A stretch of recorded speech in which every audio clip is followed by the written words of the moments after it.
ইউকেতে আসার পরে না বাইরে ঘুরতে গেলে প্রচণ্ড পরিমাণে ভয় লাগে। আর কেন ভয় লাগে সেগুলোই তোমাদের সাথে শেয়ার করব। আর খুব সুন্দর একটা পার্কে আসছি, সো সব কিছুই তোমাদেরকে দেখাবো। চলো আজকের ভিডিওটা শুরু করি। এদিকে আমার ছেলে তো গাড়িতে উঠেই ঘুম দিয়ে দিছে একটা, তারপরে ঘুম থেকে উঠে গেছে যেই আমরা পার্কের এই রাস্তাটায় চলে আসছি।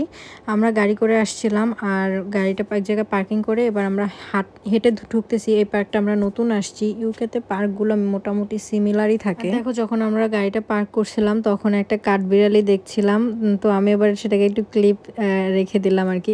মানুষ বাংলাদেশে তো পোকামাকড় দেখলে হচ্ছে গিয়ে মানুষ দেখলে দৌড় দেয়, আর এরা হচ্ছে মানুষ দেখলে আরো কাছে আসে। এখানে সব পার্কগুলোয় মোটামুটি হাঁস থাকে, যদি বাংলাদেশে এই হাঁস কেউ পাইতো তাহলে অবশ্যই খায়া ফেলতো, ধরে নিয়ে যাইতো। বাট এখানে আসলে এই সিস্টেমটা নাই, কেউ ধরে নিয়ে যেতে পারবে না, কারণ এগুলো কাউন্সিলের হাঁস। ওদের হাঁসের পায়ের নিচে যেন কি একটা লাগানো থাকে, সেটার জন্য মানে ওদের হাঁস যদি একটা মিসিংও হয় ওরা সেটা খুঁজে পায়। আমরা যে পার্কটা আসছিলাম এই পার্কটার ওই সাইডটা আরও বেশি সুন্দর ছিল, বাট এত পরিমাণ কুকুর ছিল। আমি তোমাদেরকে তো ফার্স্টেই বললাম যে এদের এইখানে আসার পরে আমি ঘুরতে বের হইলে প্রচণ্ড আতঙ্কে থাকি। আমি কুকুর অনেক বেশি ভয় পাই, আর বাইরে বের হইলে শুধু আতঙ্কে থাকি যে কুকুর এসে না কামড় দেয়, না পাশে দাঁড়ায়। মানে কুকুর আমার পাশ থেকে হেঁটে গেলেও আমি ভয় পাই, আর রাস্তাঘাটে সব জায়গায় এদেশে কুকুর আছে। এই জন্য আর কি পার্কটা আমি তেমনভাবে ওই পাশটা ঘুরতে পারি না। ওই পাশটা অনেক বেশি সুন্দর ছিল, বড় ছিল।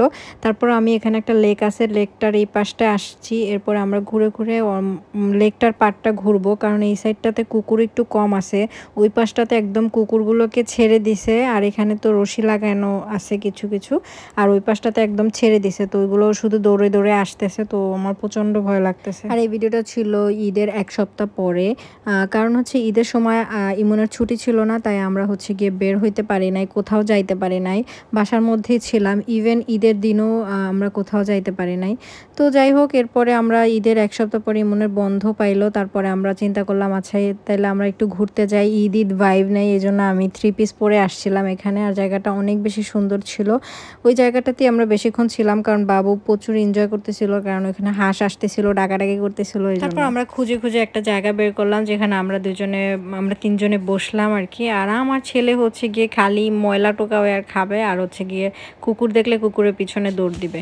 তো এখানে ছবি তুলতেছি, ও তাকাচ্ছে না, ভিডিও করতেছি তাকাচ্ছে না, মানে ও হচ্ছে গিয়ে ওর মতো থাকতেছে। ওদিক দিয়ে সামনে দিয়ে কুকুর যাচ্ছে সেগুলোর দিকে দৌড় দিচ্ছে, এরকম ধরে আনলে কান্নাকাটি করতেছে। আর তোমরা বলো তো এখানে আমরা কি গান করতেছিলাম আমার ছেলের সাথে, অবশ্যই কমেন্ট করে জানাও কি বলতেছিলাম এখানে। আর এদিকে বাপ ছেলের সেই যুদ্ধ তো চলতেছে, মানে পিছন থেকে কুকুর যাচ্ছে সেদিকে দৌড় দিবে, পানির দিকে দৌড় দিবে, মানে ও হচ্ছে গিয়ে কোথাও স্থির না। আর আমার 3 পিসটা কেমন হয়েছে অবশ্যই তোমরা কমেন্ট করে জানাইও। এটাও আমি বাংলাদেশ থেকে নিয়ে আসছিলাম, আমার ম্যাক্সিমাম ড্রেসগুলো আমি বাংলাদেশ থেকে নিয়ে আসছিলাম। আমি যখন ইউকেতে আসি তখন আমরা 4টা লাগেজ আনতে পারছিলাম, তার মধ্যে 2টা লাগেজ ভর্তি, 3টা লাগেজ ভর্তি মোটামুটি আমার জামা কাপড় ছিল।